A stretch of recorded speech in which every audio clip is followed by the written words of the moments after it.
Halo everyone, selamat pagi. Di sini saya akan menceritakan tentang sejarah kedudukan Jepang di Indonesia. Sebelumnya, perkenalkan, nama saya Nabila Ramakairunisa dari 11 IPS 2.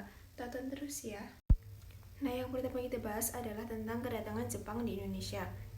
Nah, pada tahun 1937 terjadi krisis ekonomi di seluruh dunia dan Jepang menjadi salah satunya yang terkena dampaknya. Tapi dia berhasil bertahan dengan bagaimana strateginya. Dia berhasil bertahan mempertahankan perekonomiannya. Sebaliknya dengan pihak Hindia Belanda, ekonominya semakin terpuruk. Nah, disitulah kesempatan Jepang memasuki wilayah Indonesia. Nah, pada tahun 1938 sampai 1939, Jepang berkesempatan untuk berinvestasi dengan pemerintah negara Indonesia. Nah, ternyata Jepang itu adalah menjadi salah satu negara tujuan ekspor komoditas dari wilayah Nusantara. Yang kedua kita bahas adalah tentang tujuan Jepang datang ke Indonesia. Nah, tujuan Jepang datang ke Indonesia itu pada dasarnya untuk menguasai sumber daya alam yang ada di Hindia Belanda, terutama minyak bumi, untuk menunjang kampanye perang yang dilakukan oleh Jepang. Kemudian, kronologi datangnya Jepang ke Indonesia adalah Jepang pertama kali menduduki wilayah Indonesia di daerah Tarakan.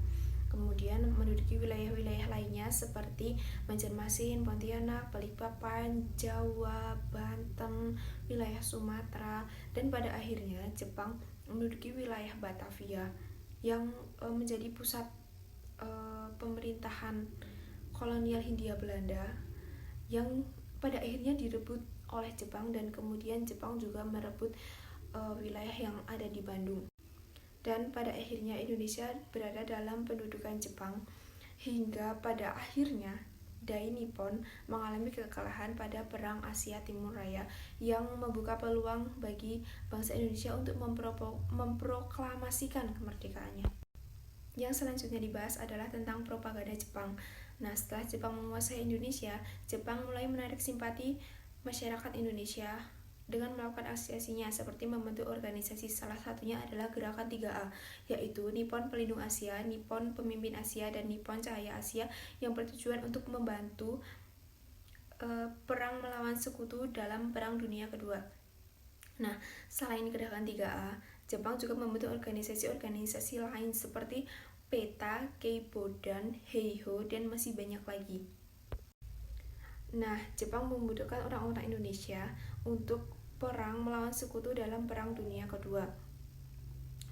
Tetapi perlakuan Jepang terhadap rakyat Indonesia malah semakin membuat rakyat Indonesia geram, karena Jepang seperti melakukan kerja paksa Romusa kepada bangsa Indonesia. Setelah 4,5 tahun Jepang menjajah Indonesia, banyak kerugian dan kesengsaraan yang ditimbulkan. Semua itu untuk kepentingan perang Jepang. Hingga pada akhirnya, pada pertengahan tahun 1945, Jepang memunculkan tanda-tanda kekalahannya. Nah, di situ menjadi peluang bangsa Indonesia untuk segera menyatakan kemerdekaannya pada tanggal 17 Agustus 1945. Nah, sekian cerita dari aku tentang kedudukan Jepang yang ada di Indonesia. Singkat dan semoga bermanfaat. Terima kasih, selamat pagi.